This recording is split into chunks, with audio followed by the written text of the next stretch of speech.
Hello friends, welcome to CEC Live Lectures. Dear friends, with our ongoing series on gender and education, today also we are going to talk on women development and empowerment. This is the second lecture on women development and empowerment. Today we are going to talk on women development through education and employment, and we are going to discuss how it further enables the empowerment of the women. And for the discussion on the topic, we have with us in our studios Dr. Shruti Webb.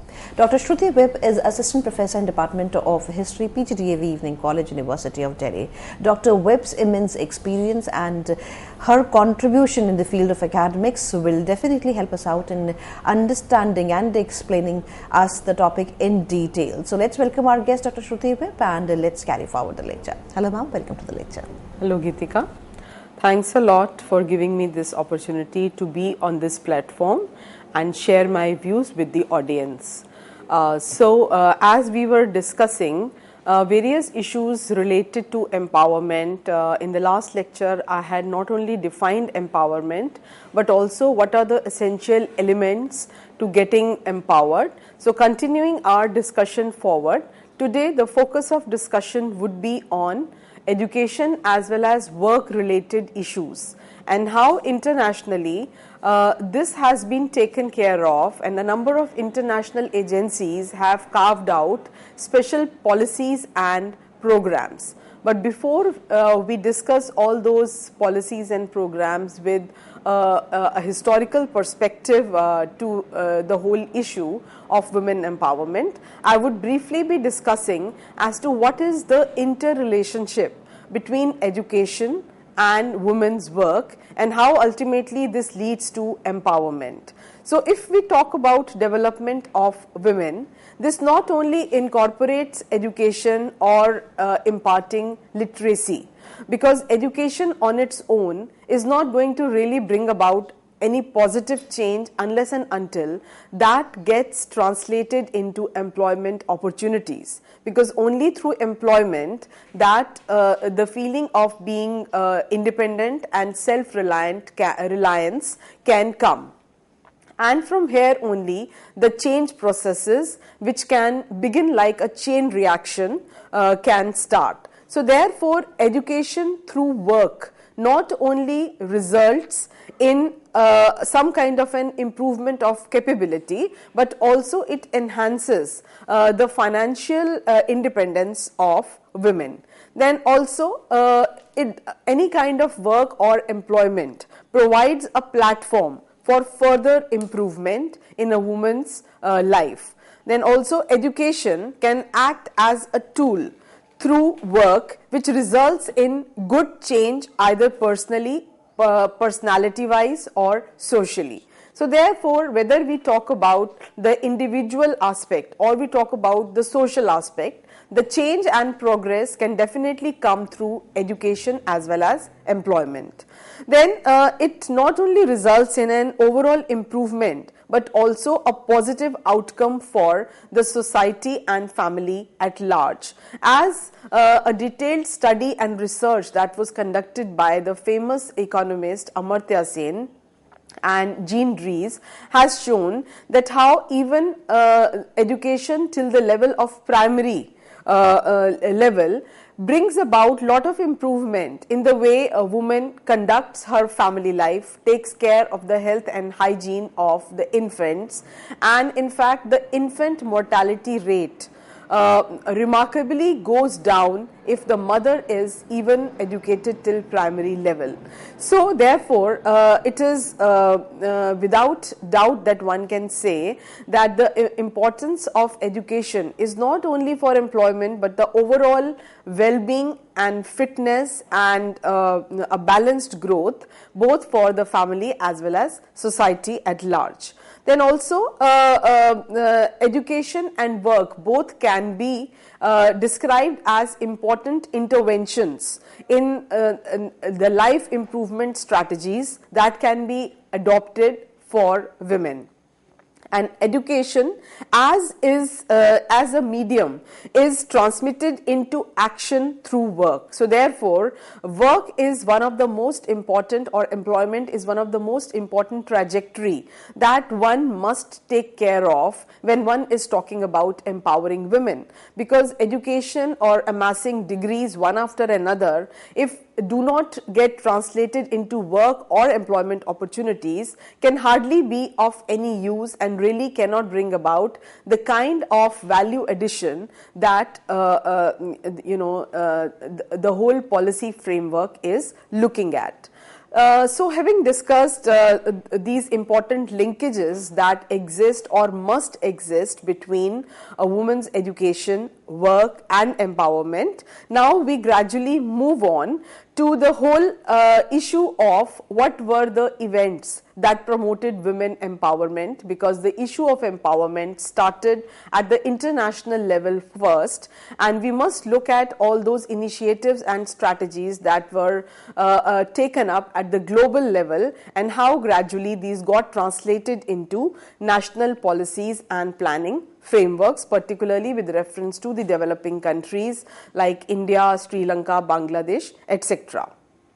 So if we talk about the chronology of the events leading to women's empowerment, then one can definitely talk about certain years as important benchmarks. For example, 1944, when there was an adoption of UN Charter, which was the first international tool setting the principle of equality between man and woman. So this Charter of 1945 has great historical significance, because for the first time it was during this phase of history that both women and men were to be considered at par without any discrimination on the basis of caste, color, creed or religion or any other such discrimination.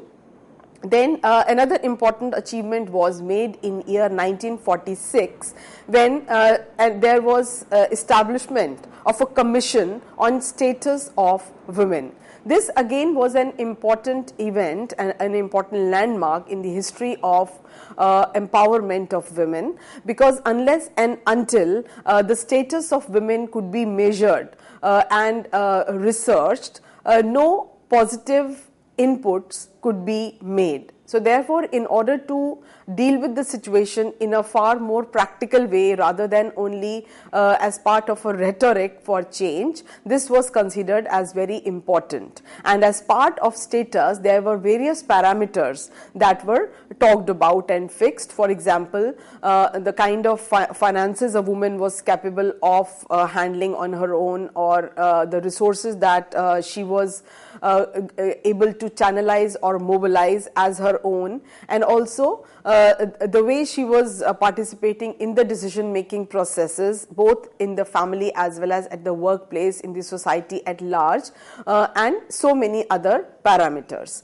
Then year 1948 was again very important, because this was the year when the Universal Declaration of Human Rights, which reflects discrimination against women in Article 2, and the International Labour Organization both adopted the Night Work Convention, where there were some clear-cut regulations that were made as to curtail the number of the number of hours a woman would be putting to work, and particularly the night shift. Then in 1949, the UN General Assembly adopted the Convention for the Suppression of the Traffic in Persons and of the Exploitation of the Prostitution by Others, and also a special issue that was earmarked for discussion was the white slavery.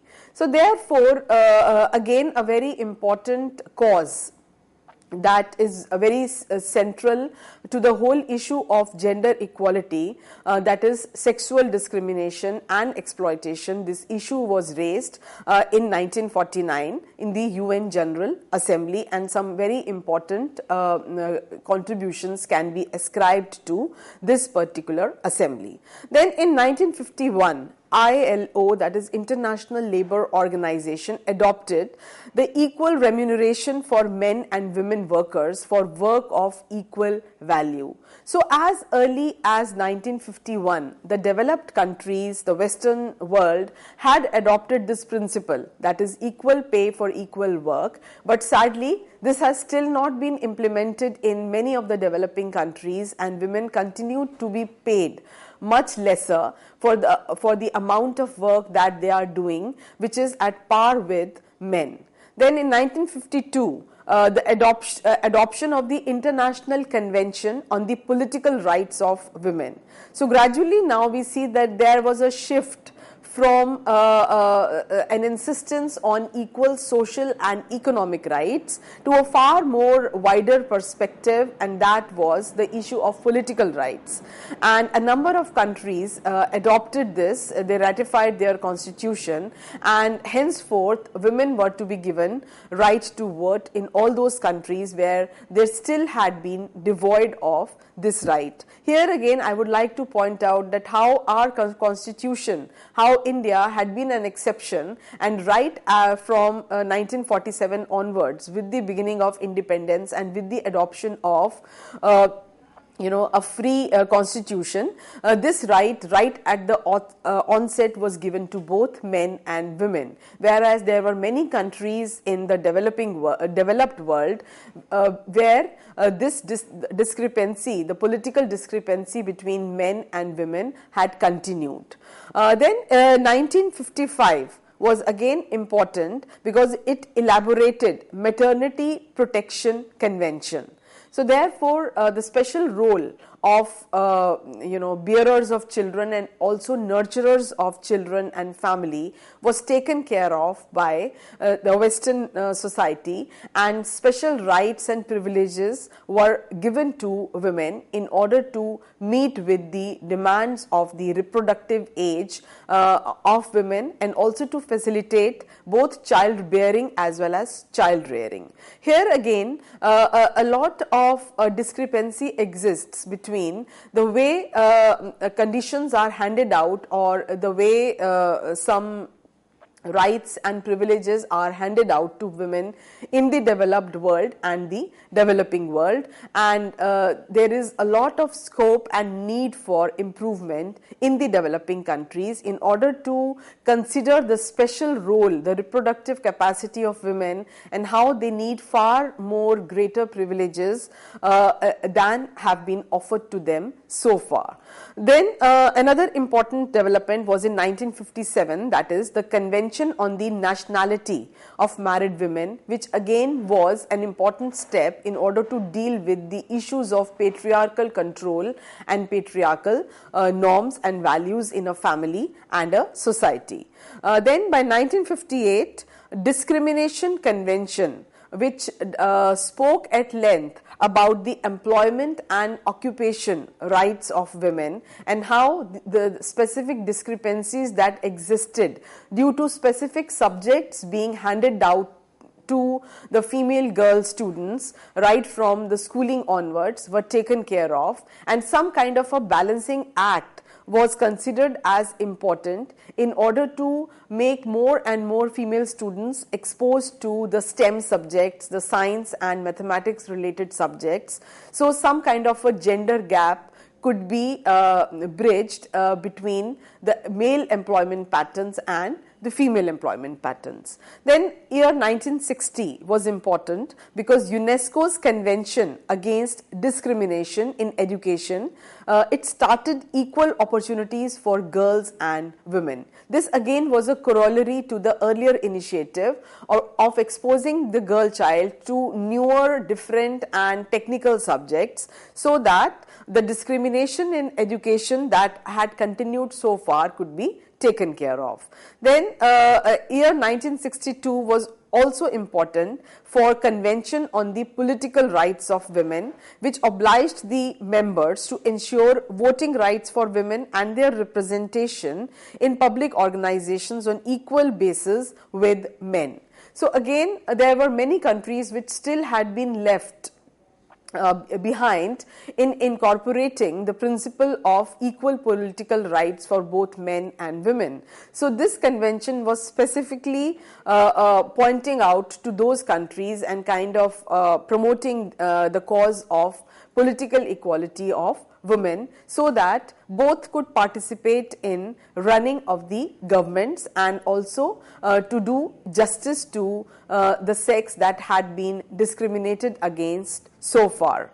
The adopted convention on consent to marriage, minimum age for marriage and registrations of marriages sets that marriage cannot take place without consent of both the partners, and this also was an important outcome of the 1962 convention, which made women equal partners in the whole idea and institution of marriage. And it was not only that men would be calling the shots or deciding whether they wanted to get married or whether their marriage should be recognized or not. So women were going to play an equally important and an equal role in this whole process of marriage and also institution building regarding marriage and family.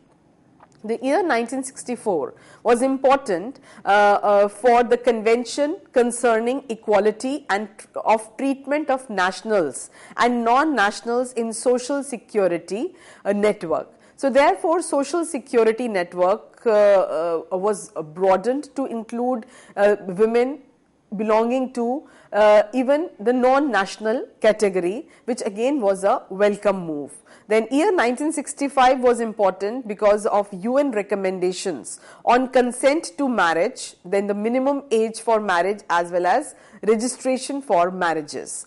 In 1966 was adopted the International Covenant on Civil and Political Rights, which obliged the members to ensure civil and political rights to everybody irrespective of any kind of discrimination.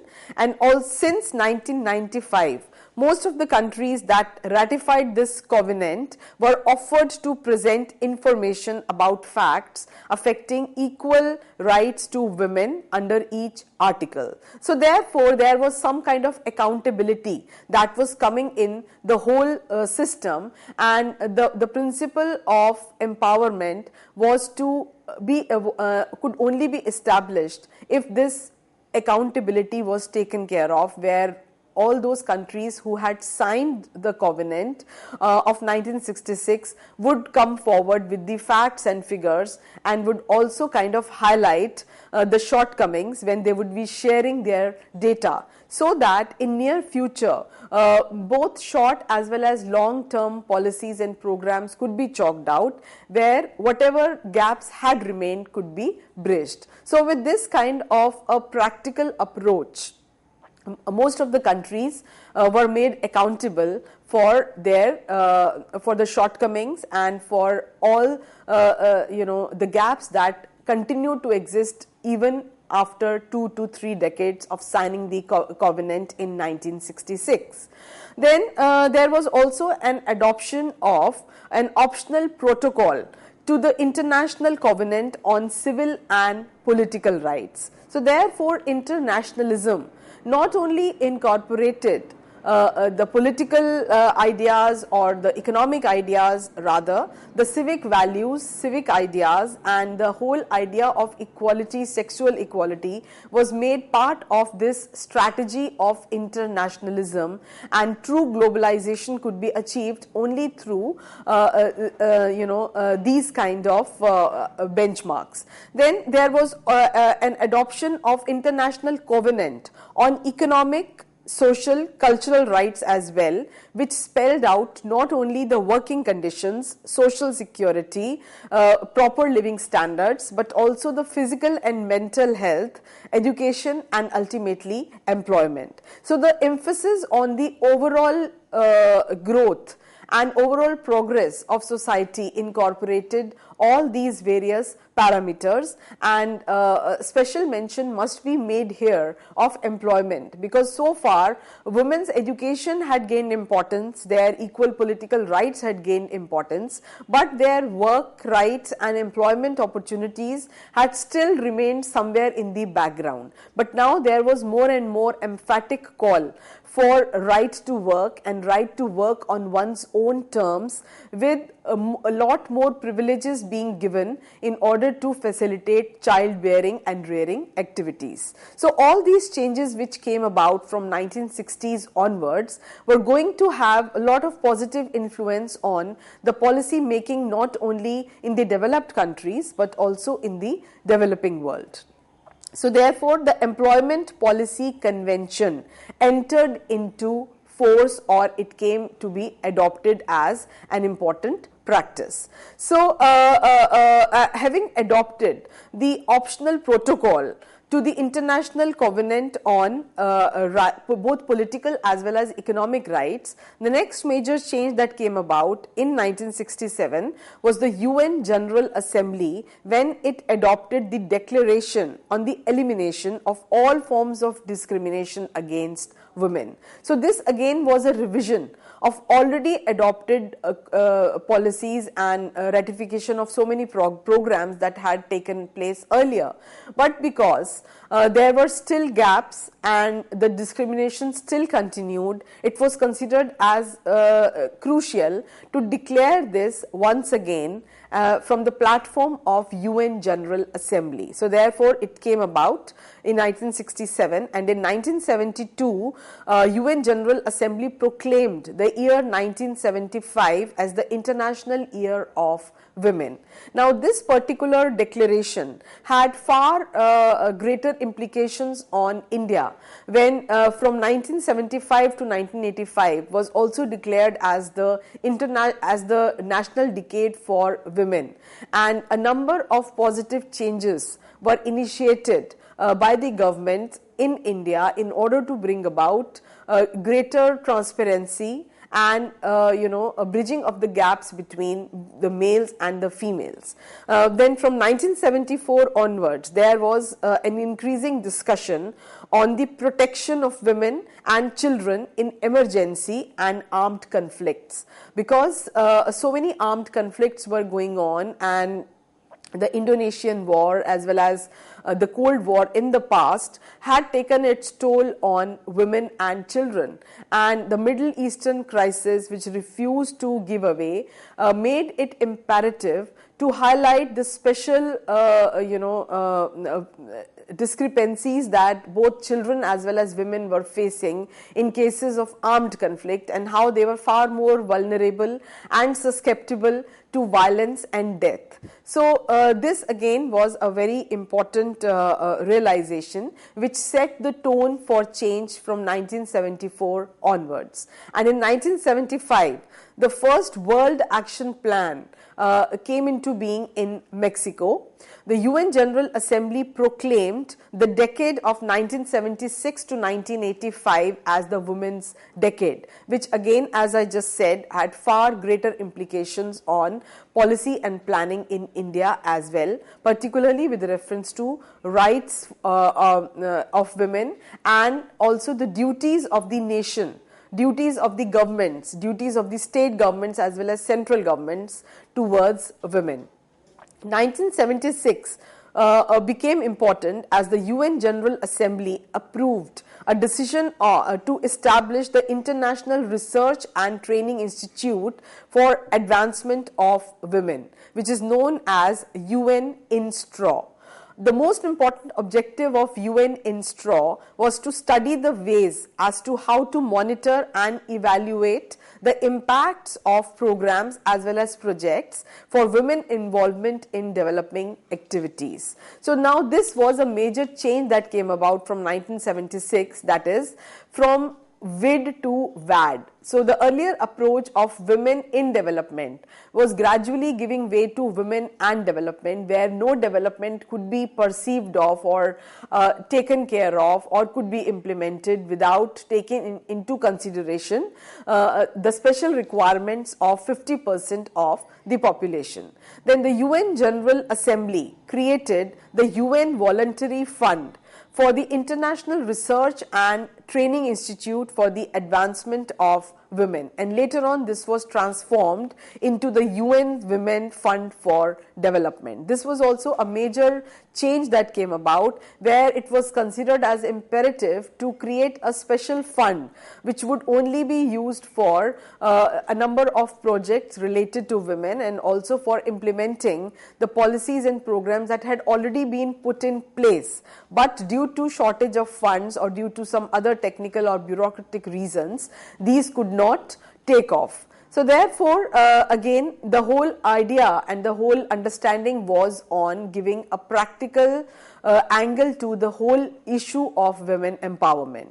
The year 1979 was instrumental for UN General Assembly adopting Convention on the Elimination of All Forms of Discrimination Against Women, which is known as CEDAW.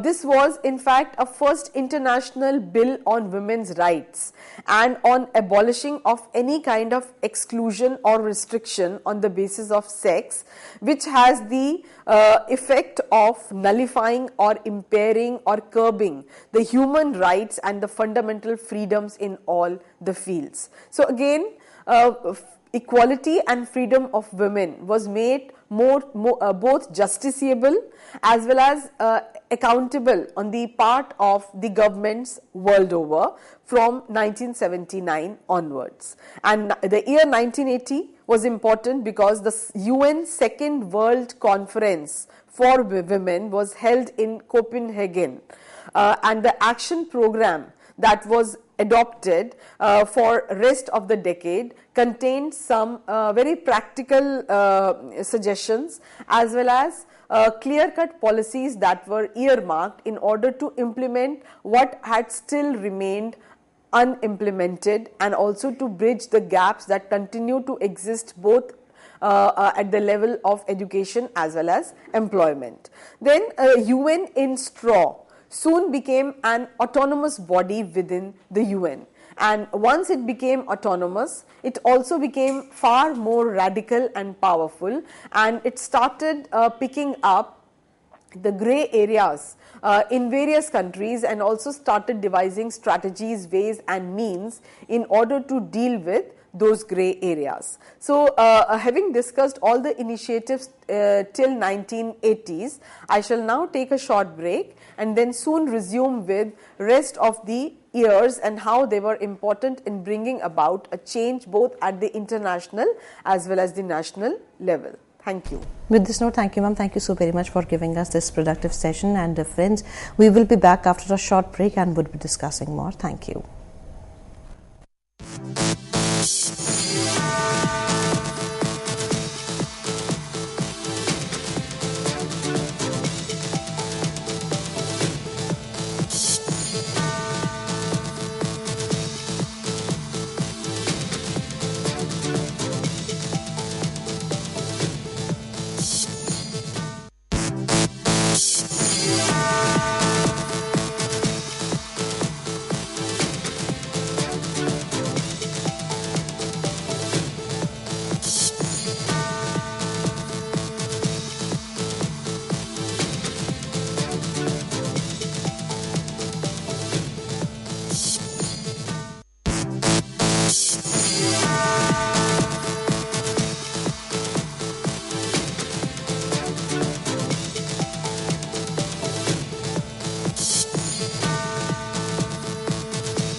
Hello friends, welcome back to the session. Dear friends, as you know that today also we are talking on women development and empowerment, and for the discussion on the topic we have with us in our studios Dr. Shruti Vip. Dr. Shruti Vip is a prolific professor who believes that whatever she has earned through her education she would like to share with you. So let's welcome our guest Dr. Shruti Vip, and let's try to get more and more knowledge and information through her. Hello ma'am, welcome to the lecture. Hello Geetika. I feel privileged to be on this platform. So carrying forward the discussion further, we were discussing the historical trajectory of the cause of women empowerment and how from 1945 onwards a series of conventions were held and how UN took under its aegis the whole issue of rights of women, and particularly not only the political or social or economic rights, but rights related to education and employment, because ultimately it was through education and employment that some kind of empowerment could be brought about, and the age-old discriminatory practices that had been in force not only in the developing world but also in the developed countries could be done away with.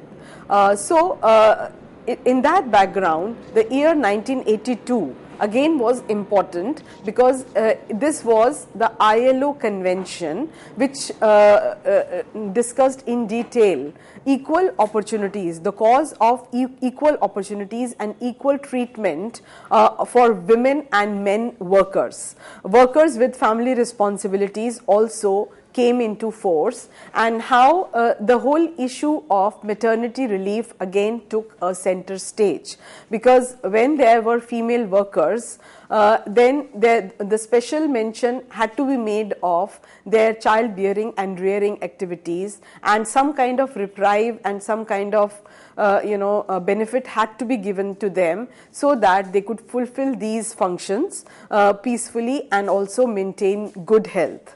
Then the year 1984, which was important for the creation of a UN voluntary fund, that is UNIFEM, United Nations Development Fund for Women, which again opened a Pandora box for a lot of donation, and particularly the way the developed countries were trying to take up the cause of rights of women, and how these issues were to be resolved in the developing countries as a result of so much of patronizing and so much of investment as part of NGOs and other voluntary activities that was going to take place in the developing countries. And India also took a lot of benefit out of these schemes. Then from 1985, the Third World Conference for Women, which was held in Nairobi, it evolved a strategy for the future and advancement of women. And the very reason that this was taking place in a third world country, in an African country, was to pass the message that women world over had the right to better life, and it was not only as if the developed countries could be the champion for the cause of female rights or women equality. The developing countries had equal stake, and as stakeholders they could also host such events. In the year 1988, when the UN's database on women indicators as well as statistics, it acted as a coordinating framework for the collection of the world statistics on women. This again had far-reaching implications, because unless and until the governments were aware of the numbers, no comparison could be made. So now, once there was a qualitative data in addition to quantitative data, and the data analysis could result in clear-cut conclusions as to which country was not faring well as far as the gender norms were concerned or the issue of equality was concerned. And once this came in the public domain, then obviously this would put a lot of pressure and self-realization on the governments the world over, and would also kind of motivate them to perform better because everything was now to be discussed at the international on the international forums. So there was nothing to hide, and once there was lot of data sharing and data generation that was taking place, then this was going to have a far more positive approach to the whole idea and the whole problem of establishing equality in all realms of life. Then the year 1989 was important because of adoption of Convention on the Rights of the Child. As I just said, both the maternity as well as child related issues were to be very central to the whole issue of empowerment, because empowerment had to occur not in isolation but as part of the social responsibility and empowerment strategy. And in this overall strategy of empowerment, women's specific roles of being a mother had to be taken care of. Then the year 1990 was very important for the Commission on the Status of Women, which reviewed implementation of the strategy for the future, and also it kind of reviewed how far the policies that had been initiated so many decades ago had succeeded or they had failed. And therefore, the recommendations came through the 4th International Conference for Women, which adopted the protection of the rights of all migrant workers as well as members of their families. So the issue of migrant workers and particularly vulnerable women in the migrant families was raised in this convention, and the 4th International Convention specifically targeted this weak group. It also adopted a protocol to ILO's Night Work Convention. Now the reason all this had become so important, the issue of migrant workers, the issue of late night working hours had become so important from 1990s onwards. The reasons were of course to be found in the shrinking world and the concept of the global village that was emerging from 1990s onwards, with the influx of MNCs and with the influx of back-end offices, and with the opening up of economy of the developing countries, where lot of production was to take place which earlier used to take place in the developed countries. These changes were bound to happen. So therefore their migration was not only from one country to another post 1990s, but also from the countryside to the urban areas. So in order to meet the challenges of such migrant population, this convention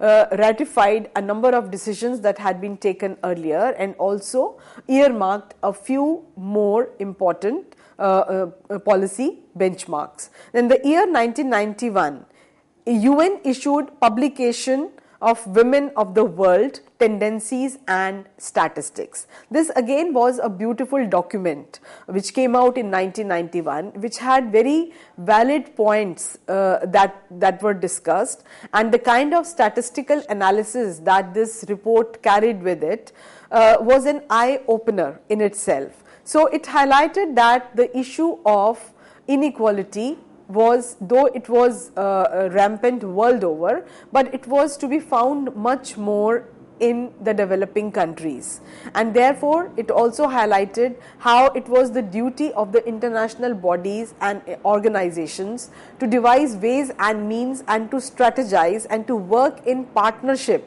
with the governments of the developing countries to deal with this issue of discrimination, which refused to go away even after 4 to 5 decades of the first UN convention, which was in 1945.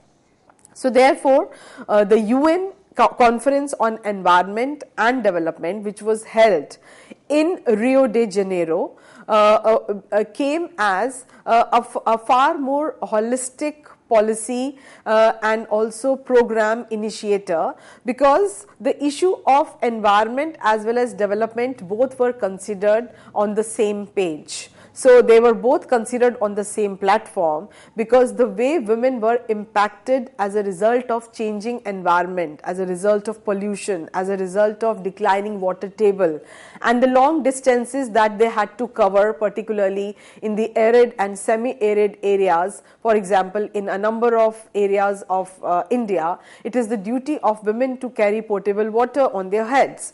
And earlier, while they were covering probably a few kilometers, maybe 2 to 5 kilometers, now the distance has increased to from 10 to 15 kilometers or even more. So therefore, the issue of environment had to incorporate the issue of development, the issue of gender equality, and this positive change came about in Rio de Janeiro. The year 1993, the World Conference on Human Rights, which was held in Vienna, Austria, and the General Assembly, UN General Assembly, adopted the Declaration on the Elimination of Violence Against Women. Now this again was very important, because so far in a number of conventions, a specific mention of violence against women had not been made with so much insistence and conviction as was made in 1993. And this again was particularly relevant for many Asian countries, South Asian countries, where violence had been accepted by women as a normal family strategy to continue as, to continue under the same roof. So therefore, violence against women, when it was made a crime and when it was considered as an unlawful activity which had to be dealt with sternly, gave lot of confidence and opportunity to Indian women to raise their voice against this menace. And in 1994, the Commission on Human Rights adopted a special rapporteur on the problem of violence against women for the collection of data and the development of recommendations for the elimination of violence and its consequences. Now, once data came in the public domain, data related to violence against women, this was definitely going to be an eye opener, not only for the international organizations but also for the national and the state governments. And so they also took up this cause far more seriously and with greater concern, because data has the power to provide information, and as it is said, knowledge is power. So once knowledge comes in the public domain, automatically the issue gains importance, it becomes powerful, and a whole discourse starts. Unless and until this kind of data is generated and it is not put in the public domain, it remains in the private lives of the families, hidden as dark secrets that are not told or shared by women to anybody, then no positive change can come about. Then the UN International Conference on Population and Development, which took place in Cairo, also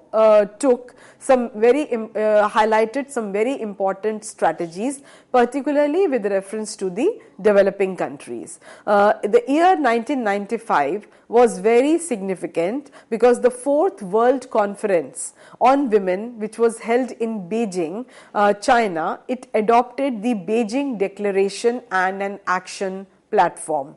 The UN World Summit on Social Development was also held in Copenhagen, which again earmarked some special privileges and policy initiatives that had to be implemented.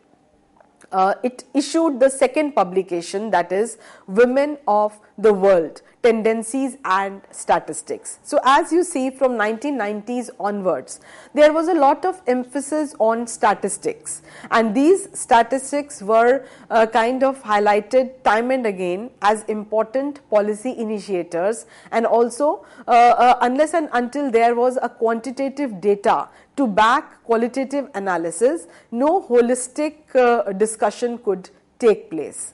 Then the UN Secretary General appointed the Deputy Secretary General Rosario as the senior advisor for Secretary General on gender issues, which again was a welcome step. And now with a special secretary to take care of gender issues, at an international forum, the message that was being conveyed was that the issues related to women required special handling and they could not be undertaken at a general level. And 1996 onwards, meeting of the UN expert group for the development of guidelines on gender mainstreaming in programs and measures for human rights became the central focus. So from 1990s onwards, again, we come across this term gender mainstreaming time and again. I have already discussed the concept of gender mainstreaming in greater detail in some of the earlier lectures. So the students are requested to revert back to those lectures. But right now, as passing reference, I would like to say that the term gender mainstreaming means that you incorporate gender planning and gender issues in each and every level of planning as well as program. So there is no initiative which is left as untouched by the issue of gender.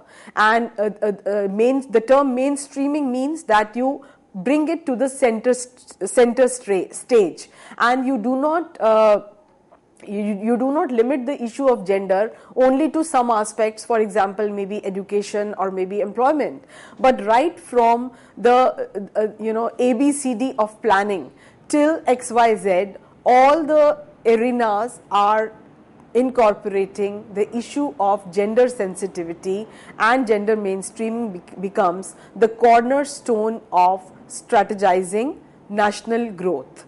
Then the first UN International Agencies meeting on women and gender equality was also quite instrumental in highlighting some specific problem areas in some of the countries which still needed to be targeted, and they also helped the governments to devise special ways and means and policy initiatives. The year 1998 was important because it adopted UN General Assembly's resolution on measures for the prevention of crime and the criminal justice in order to eliminate violence against women.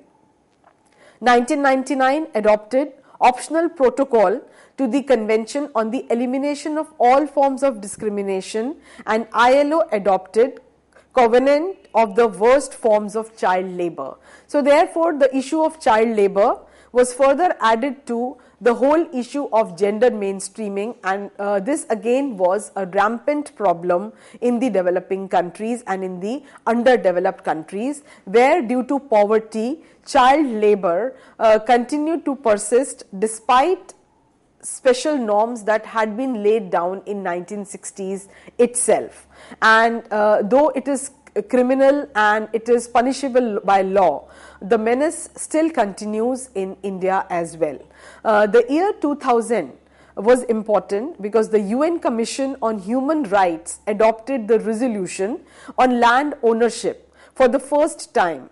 The resolution on women's rights was therefore adopted within the UN agenda. Now this again is a very important change that came about. So far, women's rights were talked about more in vacuum, where there was a lot of emphasis on their being able to educate themselves and then earning and then becoming self-dependent.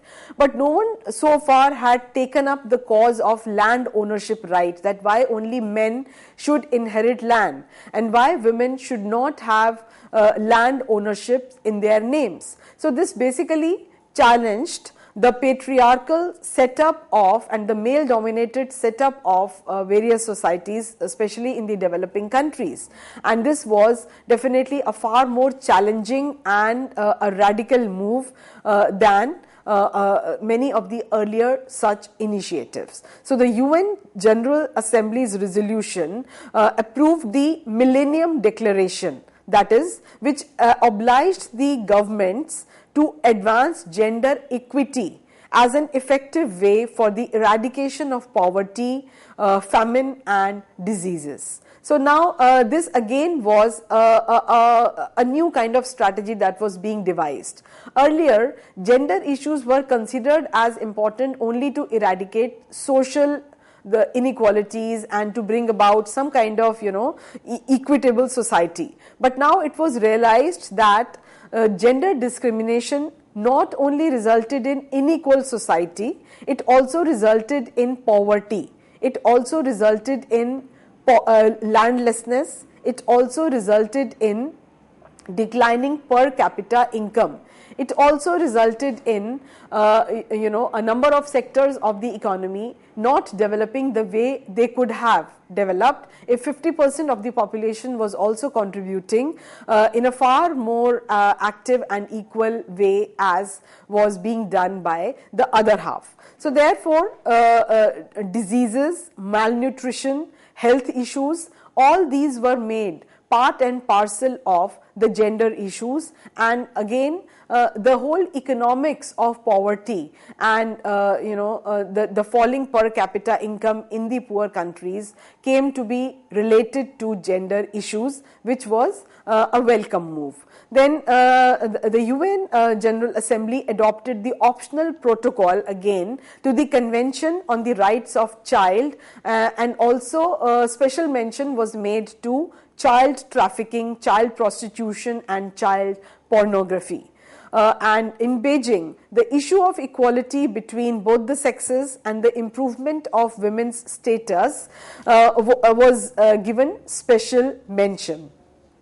The year 2001 was also important because UN's Asian Pacific Symposium held was based on the integration of gender approaches. So therefore, it was not only Asia specific, but also a number of the developed countries of the Pacific region also became partners in this overall policy program that was going to highlight some special issues related to women's rights. Then the year 2002 came into effect Charter of the International Criminal Court that set violent use as weapon of war as an outrage upon humanity. Now, since wars were being fought internationally and women and children were increasingly getting affected in this violence, particularly in the war-torn areas in the Middle Eastern regions and a number of other problem areas,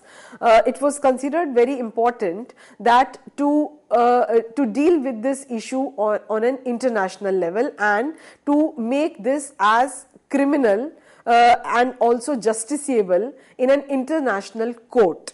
The year 2003 adopted UN General Assembly's resolution 58-146, where the report of the Secretary General on various aspects of rural women, marginalized women, and also impact of macroeconomic policies on the lives of women was talked about. So therefore, now instead of making a general statement on equality of women or eradicating illiteracy, the specific attention that was paid to was on specific requirements of marginalized sections of society, especially rural women, and how the demands, needs and requirements of rural women were different from the women in the urban areas. And because they were far more vulnerable and far more poor and illiterate, it was considered as very important to raise the issue and to bring about statistics, to do both qualitative as well as quantitative data analysis,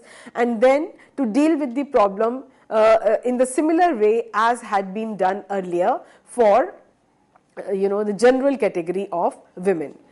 So therefore, with these gender approaches that were coming, these integrated gender approaches that started coming about in from 2000 onwards, there was a far more practical approach that was handed down, and the year 2005, in which some very important developments that took place were the review of progress that had been made in gender equality over a past a couple of decades. This became a very important policy initiative, and the 49th session of UN's Commission on Status of women adopted a statement confirming obligations that had been made in Beijing in 1995. So therefore, there was a clear-cut review of almost 10 years, because Beijing happened in 1995 and now this was happening in 2005.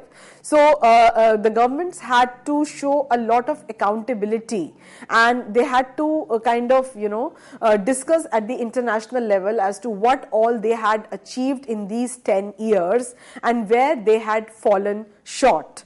And then they also had to come up with necessary actions in order to deal with the problems that still remained unsolved, problems that were related to the marginalized sections of society. So there was a lot of accountability that came to be attached to these international UN conventions, and it was not like just a mockery of the system, because governments had to perform, or their aid would not be coming henceforth, or they would not be considered as important partners in future strategies. The UN set the basic principles and guidelines on the right to legal protection and also damage compensation for victims of gross violation and international rules in the field of human rights, as well as a serious violation of the international humanitarian rights. So therefore, having discussed all these programs and policy initiatives that took place till date, the idea that comes to one's mind is that now the horizon has broadened and gender is no longer considered only as a myopic policy initiative which only talks about issues related to education or work. Rather, there are far more holistic parameters that need to be taken care of, and therefore the whole concept of gender mainstreaming, gender budgeting, these have become some core areas of research, and these have been successfully taken care of by the successive governments world over. Now, having discussed all these initiatives that were taken on the international level, now a major change that has come about since 1990s is not only globalization but also ICT. So the way ICT, that is computer based technology, has initiated a number of changes, and the whole concept of women entrepreneurship has seen a major jump since the coming in of ICT and since the adoption of ICT related subjects, degrees, diplomas, etc. by women, because it is ICT which gives you jobs and also well paying jobs. A lot of change has come about. Now, in the future course of our discussion, I would be discussing some of the case studies from some of the developing countries as to how through ICT the number of women entrepreneurs has gradually increased, and also how ICT again has created some kind of a gender divide. Thanks a lot. With this note, thank you, ma'am. Thank you so very much for giving us this productive session. And friends, you are requested to write to us at info.cec@nic.in if you have any query or feedback. The lecture is going to be uploaded on YouTube very soon. You can also watch all the lectures pertaining to the series Gender and Education on YouTube, as all the lectures are uploaded for you. We are going to meet very soon. Till then, take care. Goodbye. Thank you, ma'am. Thank you once again. Thank you, Ritika.